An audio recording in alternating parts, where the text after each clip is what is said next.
water. One edge of the net has floats and the other edge has weights. And those weights are going to keep that net dragging along the bottom as we survey for the nearshore fish in this environment. So I'm going to turn it over to Carly because I'm going to help Mike out and my fancy waders here. And the rest of the team is going to help us collect the fish, and we'll essentially collect them, have a kind of frenzy of fish collection. We'll identify the different species that we find, and then we'll count how many we have. So hopefully the wind is terrible. I don't know what to do about that, but hang in there with us and let's learn about some cool fish today.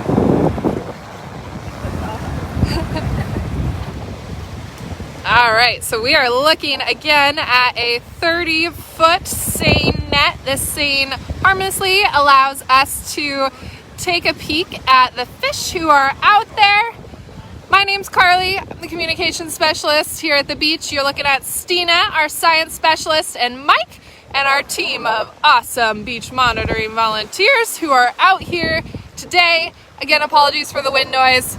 It's super windy today. There's not too much we can do about it, unfortunately. So Mike and Seine are taking the seine out and hoping to check out some cool fish species here at Kopachak. If you have any questions along the way, feel free to ask us. We have Rachel who is running tech for us today. Thanks, Rachel. Hi, Rachel. And I'll also be watching questions to fire them off to Mike and Seine.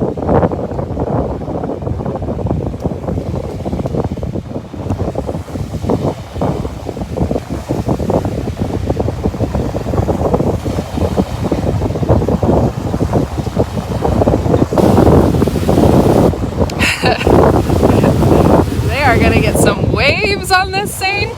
So you'll see Mike and Seine are going to start bringing this net in. You'll notice that the ends of the poles are tilted downwards. That's so that they can get a good scoop, essentially, to shuffle the fish in. There's a point that they'll come to shore where our volunteers will kind of come out, stomp their feet, scare the fish toward the net so that they go in. And then there's a lead weight line on the bottom that is helping to weigh this net down and keep the fish in. I see a comment asking what we expect to find. We see a lot of fish in this area. Surf perch are quite common. We might see some plain fin midshipmen. Occasionally we see pipefish in the water. We'll probably get lots of crabs as well. But we never know what we're gonna find. We have an idea, but we never know for sure. All right, so you see a couple of volunteers. This is Josie and Zoji who are ready to grab the bottom of the net. And they do that essentially so that those fish will stay in the net when it comes in and we're not losing any fish. And then it's gonna be a mad scramble to get the fish from the net and into the bucket that's full of water so that we can survey them. Hi Sarah, we are over at Kopachak State Park today.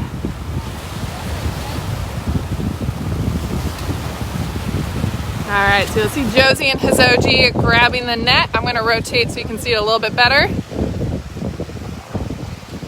And they scoop from the lead line. Oh gosh, they're getting so splashed. They scoop by grabbing that lead line and ensuring that the fish are scooped up on the inside. You can see we already got a lot of green seaweed scooped up in here. All right, and so we have Kinsey bringing over the bucket of water, and you can already see there are a lot of fish flipping around, and we try to be quick so that we can get them in here and take a closer look at them. Ooh, Stina, you had to splash.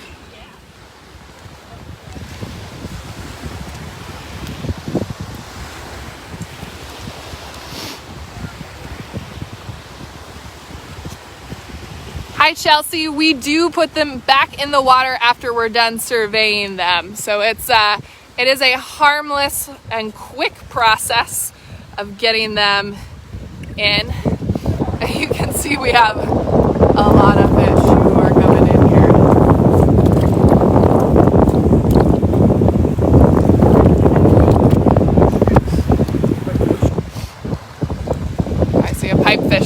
here. Yeah, we've got a jellyfish. Do you want it? No. Oh, there's another pipefish.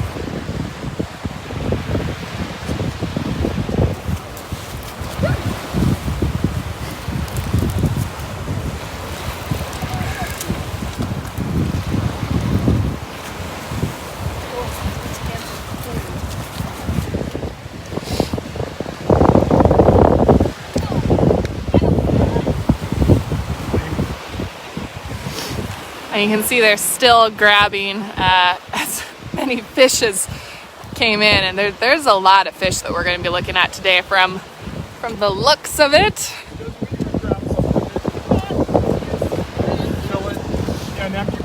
They are. Yeah, does anyone have any guesses on how many fish might be in here?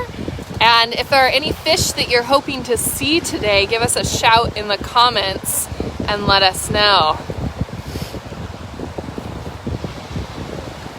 I'm telling you, there's a lot in here. Oh yes.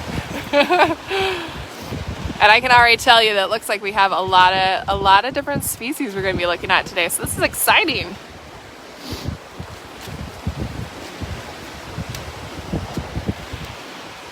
So much seaweed that came up. All right, so as we survey them, Mike is going to talk a little bit about what we're seeing. Oh yeah.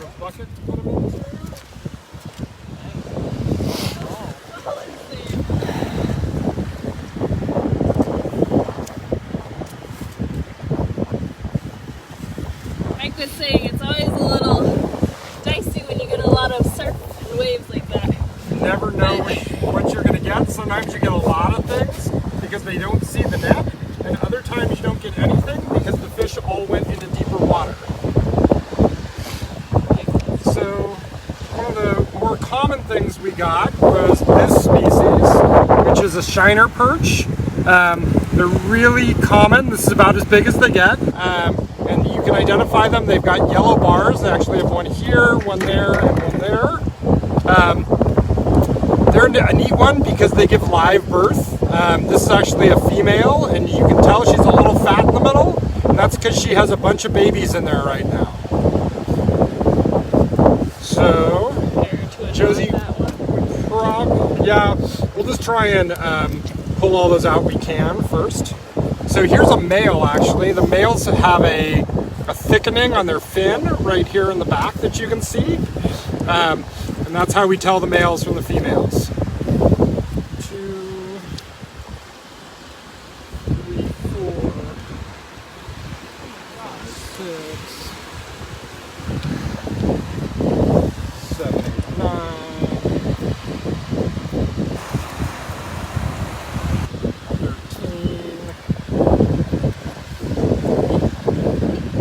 Ooh, we have someone who's excited to see a plain fin midshipman. I think 14, 15. There's a good chance of that. 16, 17. 18, 19. 20. Shiner perch. 21. Any guesses on how many shiner perch we have in here? 5. Mike is pulling them out by the handful and counting as we go. And we have our fabulous data recorder here, Josie. She is keeping track of the different species as well as the number.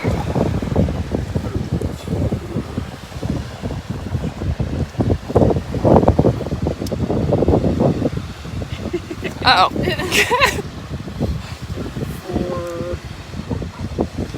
4. Sorry, did you say 84? We're at 34. Okay, I was like, I sure hope not. I feel like we've had over 100 like juvenile. That was a mess. 7.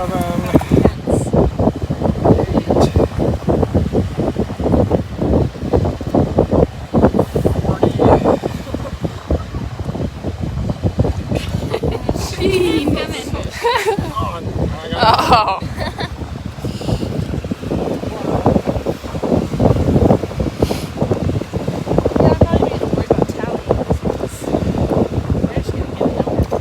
So many shiner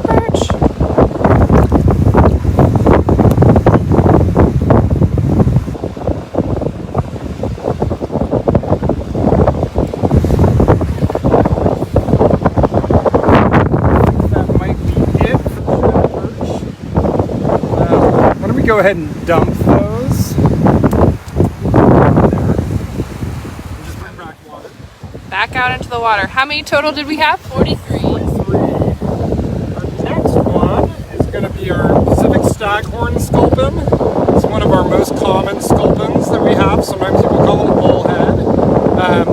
They're pretty easy to identify. They've got this sort of longish head, and when you press on their head, they raise up this spine right here, you can see, and there's 3 points to that spine. And then they also have a fairly prominent black spot on their first dorsal fin. So they're really common in our local bays and harbors. They do really well in sandy, muddy bottoms. And this is almost as big as they get.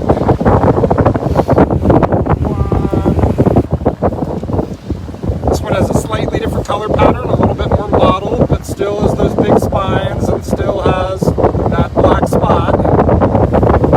2, 3, 4,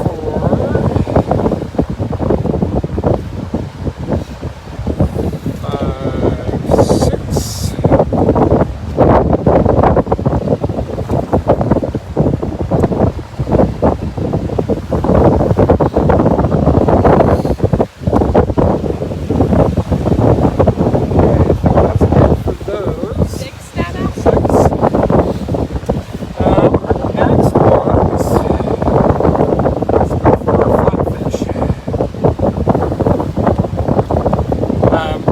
So we've got a couple different flatfish, or at least one flatfish. One of the things we look at for these are whether or not they're left-eyed or right-eyed. If we put his jaw down, you can see his eyes are on the left-hand side of the body, so this is a left-eyed flatfish. The other thing we look for is the shape of the lateral line. This one we've run into again recently, and I forgot to look up what it is, but I think it's a type of sand dab. I think we have a couple different types actually. I'll pull up another type. So this, Maybe I'll shift downwind. is a different type. You can see its mouth, or its eyes are on the other side of its body. So its mouth faces up that way, so it is a right-hand flounder. This one's the same one we have already. So let me look at some of these. These are actually going to be juvenile starry flounder, I think. Actually, no.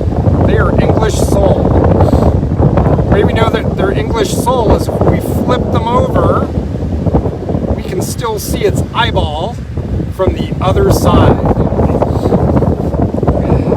So these are juvenile English sole. Then try to figure out what else we have. We might just have English sole in the sand right now. So much wind noise. Sorry everyone for the wind noise here. We're doing our best. So we'll go ahead and count English soles really quick. So there's 2. Whoop, there's 1.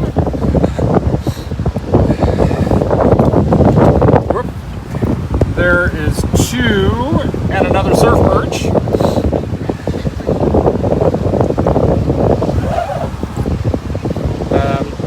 Here's 1 sand dab, 2 sand dabs, let's see what this one is. So this one's another English sole. We can see its eyes are on its right-hand side of its body. We can see its eyeball from the back side, so we know it's an English sole. Here is another left-eyed guys, one of our sand dabs. All of our flatfish. Okay.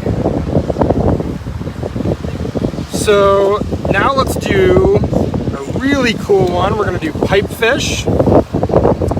So here's a pipefish.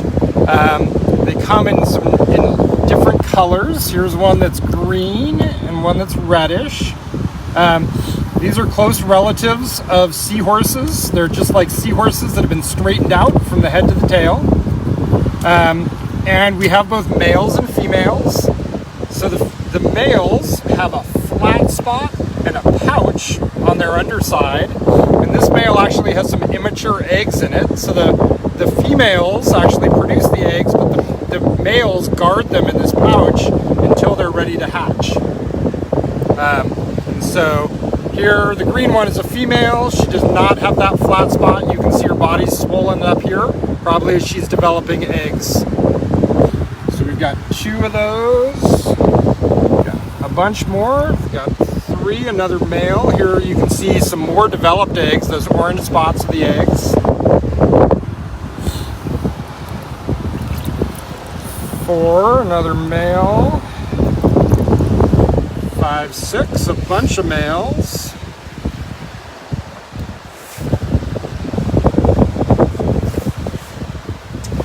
7, another male. 8, another male. I think those are all of our pipefish. Now we've got these eel-like fish, which actually aren't eels. We don't have true eels in Puget Sound, but we've got a couple different types today. We've got this big green one, if I can catch it. This is Kenzie's favorite. So this is called a penpoint gunnel. They're either usually greenish like this or maroon. This one has some really pretty blue spots along its side that sometimes you can see. It also has a spine near its anal fin, which is where it gets its name of a penpoint gunnel. This is pretty big for a penpoint gunnel. They don't get much bigger than this, at least not that we see. Okay, so I think we have 1 penpoint gunnel. And we have 3 more of another species. Let's see if I can catch any of them.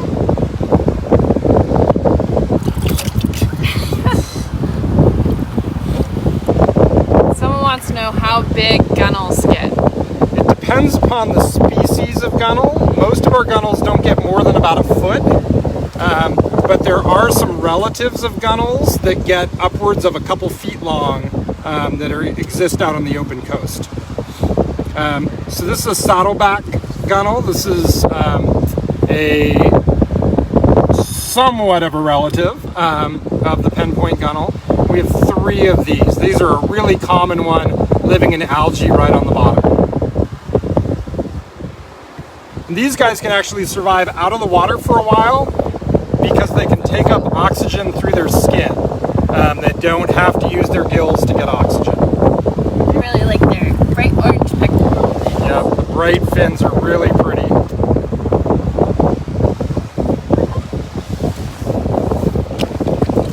We've got a couple of those. I'm going to put them in the bucket, otherwise they're going to jump out of my hand.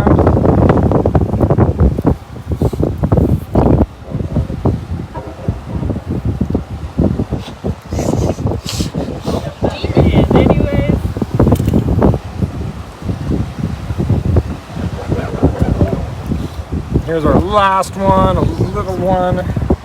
So someone's asking about the red you're seeing. Those are the fins. Those are the fins, yeah. So it's not blood or anything like that. It's just a color of the fins. They like to get into tight spots, which is why it's trying to go through my fingers. It's not biting, Mike. These Nope. guys don't bite. To answer not someone bite. else's question. I'll let you know if we see something that bites or is poisonous. So that looks like everything we got from the first haul. We'll go ahead and put those back now. That was a good Seine. Do you want to stay tuned for a second one? Sure. Yeah, we'll do a second Seine now. So you can hear just how windy it is. Again, sorry, I'm going to do my best to block the wind out here at Kopachak.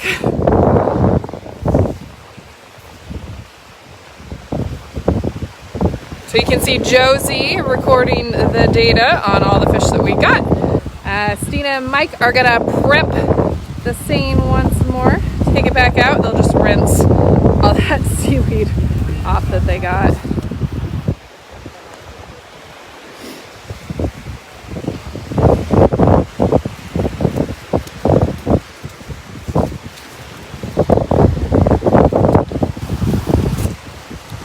And this survey is a part of Harbor WildWatch's beach monitoring that we do in the summertime and winter time. So you can see we have some other beach monitoring equipment out here with us today to survey the shore here at Kopachak. Again, the Seine is 30 feet long. It has buoys up at the top and lead weights at the bottom so that we can harmlessly capture these fish and survey what we have on the shoreline here. It's an awesome low tide today as well. So Mike is going to take it back out. Stina's following him. Team of awesome beach monitoring volunteers here to help out. And as Mike said, with the surf like this, it can kind of be a hit or miss for what we're seeing here and what we're able to actually get. This first survey was fantastic. We're going to do a second one now and go through all the fish in much the same way. Ooh, Cassandra is asking if there are sharks in the Puget Sound. Yes, is the short answer. There are indeed. And we actually have an awesome cocktails and fish shells program coming up in August with Washington Department of Fish and Wildlife, specifically focusing on sharks in the Puget Sound. So stay tuned for a little bit more information about where specifically that will be. We normally host those science lecture series at Gig Harbor Brewing or Ocean 5. With the pandemic, we've been doing them online lately. We'll have more information about that, but you can find that event and the exact date, again, it's in August, in our Facebook events. So Mike and Seine are a ways out there, and they're gonna tilt those poles inwards and start dragging the net in to survey the fish where we have our team waiting to take a peek.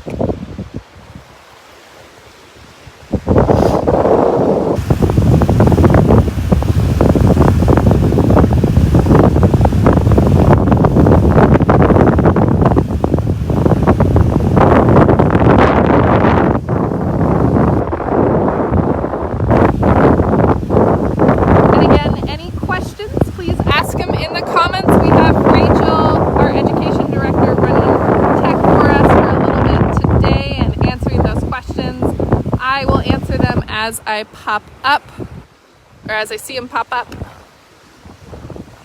And I'm doing my best to block the wind noise so you all can actually hear what's happening here. So Mike and Seine are slowly making their way in against the surf.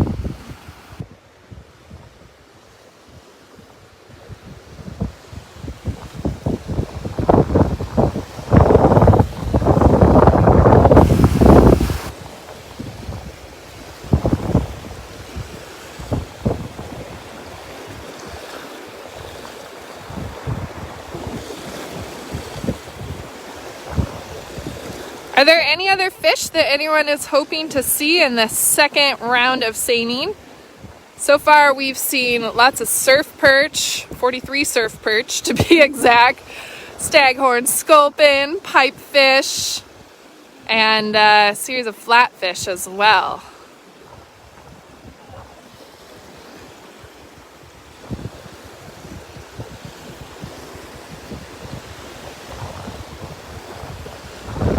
Oh, we have another question about sharks in the Puget Sound.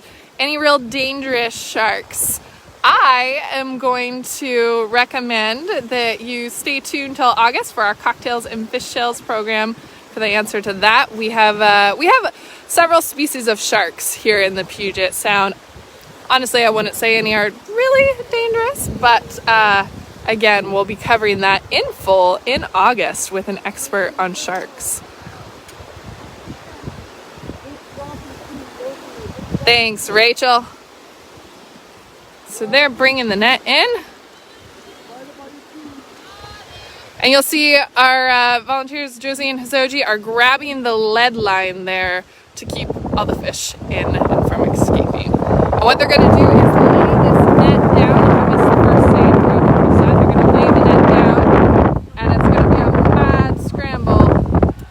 grab all of the fish from it and get them back into water as quickly as possible. And you can see just how much seaweed we got in here, as well as some bonuses.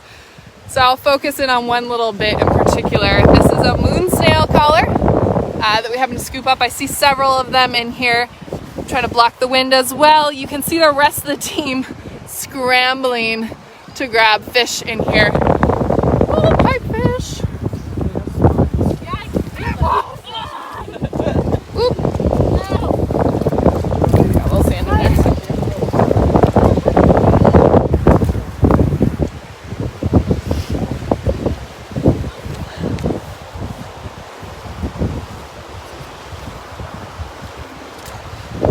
And of course, it's always a scramble to find the fish, especially when we have as much seaweed as we do in here. Sorting through it, making sure we don't miss anyone by accident. You can see the team is just digging through.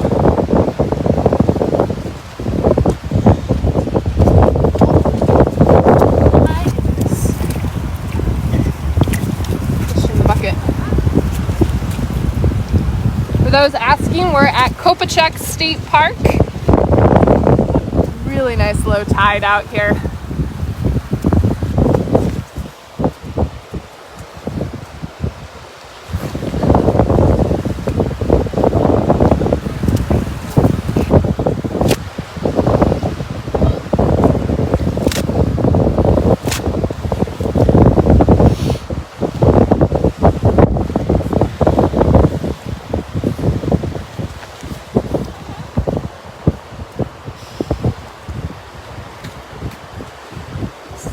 Oh, Luciana is asking if we take volunteers for beach surveying. Absolutely.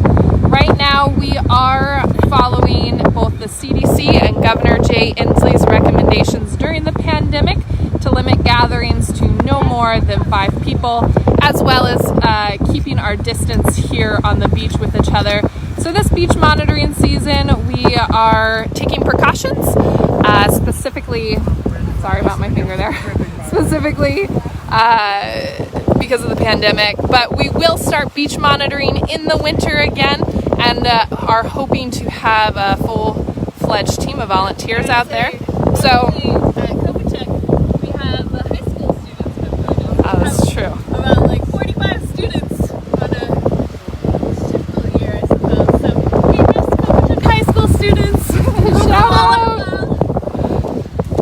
But absolutely get in touch with Stina if you're interested in volunteering. I suppose that's the short answer to that.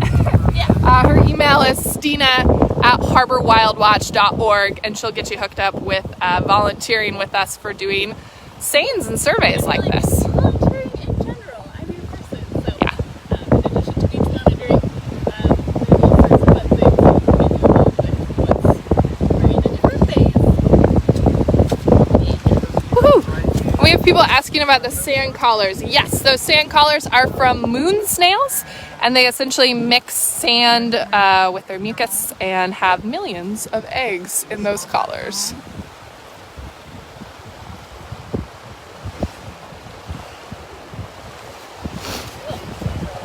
You all ready to count some shiner perch? Any predictions on what's the same or what's different about this haul?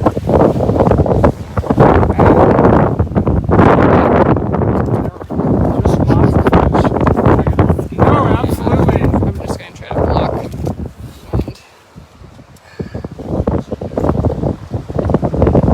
Welcome. Okay. Yeah. This is our shiner perch again. Yep, shiner perch. This is a big female. She's really pregnant. She's probably getting pretty close to giving birth. So we're gonna try and count these guys, but there's lots of them. 1, 5, 8, 11, 13, 18,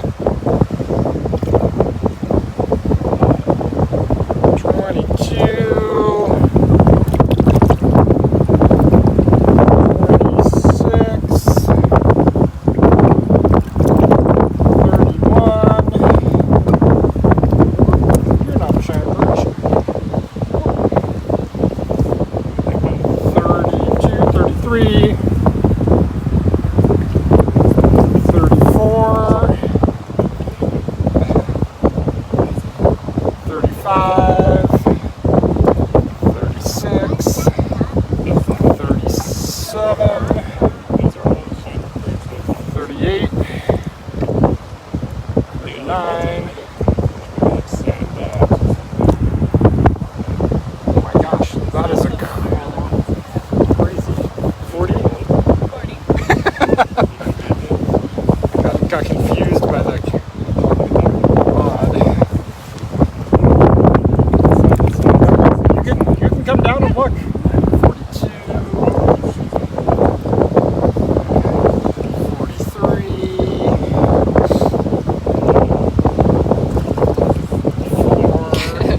Shiner perch by the hand. I think that's all our shiner perch. I think we had 44. Okay, our next ones again are going to be our staghorn sculpin. Do you want to touch it? No. You don't have to. So remember, these are the ones with the big spines there and the dark spot on the dorsal fin. They have a silly mouth if you look at them this way. Open up its mouth maybe, see if it'll open. Nope, he's not going to open. Touch his spike. 2. It's so cute. Just 2? Just 2. I had a third one. Oh. Just kidding. Gosh, things. Oh, nope, here's a third. Or a fourth. Gosh, shoot, what are we talking about?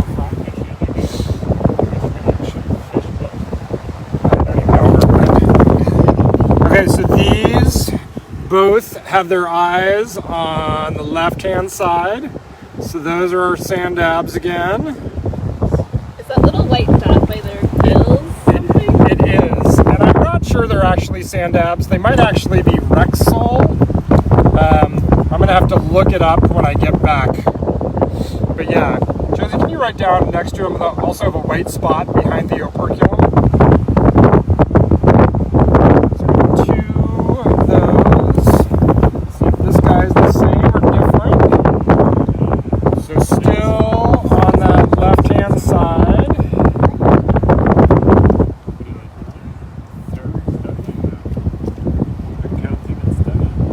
Okay, I think that is all of our flatfish. Oh, there's our sculpin. Have we Got it. talked about, can we look at the other side and just appreciate their guts? So flatfish are pretty cool in that when they're babies, they're going to be swimming around like a normal fish. Normal, whatever normal is. Your typical fish. And as they mature, their eyeball actually slides over to the other side of their head and they start swimming like a magic carpet. And so this fish, you can see the camouflage side here and then the white side here. This is a common form of camouflage called counter shading. So this light belly is going to blend in with the light of the sky, and of course the top will blend in with the dark of the sea floor. So kind of a cool flatfish adaptation. Super neat. So this is a boy, this is a male, and the males actually carry the eggs. So the females or the moms produce them, and then the dads carry the eggs. So opposite of us. So here we can see some really nice eggs inside. When the eggs develop enough, you can actually see the eyeballs of the baby fish through the wall. There's one with a little bit of a deformed tail. But it can actually swim just fine because it doesn't actually use its tail fin to swim. So we've got 2, we've got 3.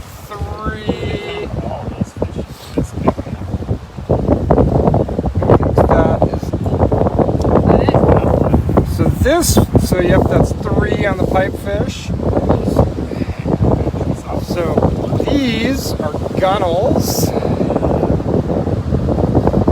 So this is another one of our saddleback gunnels. Those pretty orange fins. Remember, they can do well out of the water because they can breathe through their skin. So we've got 1.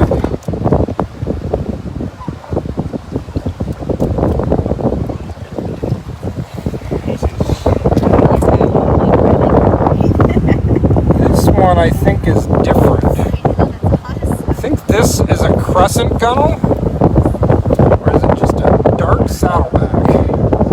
I think this one is a crescent gunnel. It has these light crescent moons on its side with no saddles along the back. So that's a different one. And then we actually lost 2 fish as we were pulling it up, so we have another saddleback gunnel. So we have 2 total. And we had a pen point gunnel that went under the net as we came out. All our fish. You want to see any of them again? I think the fun thing about sailing out on the beach is that, I mean, it's huge net. So anybody out on the beach today walking by is all kind of magnetized to this spot because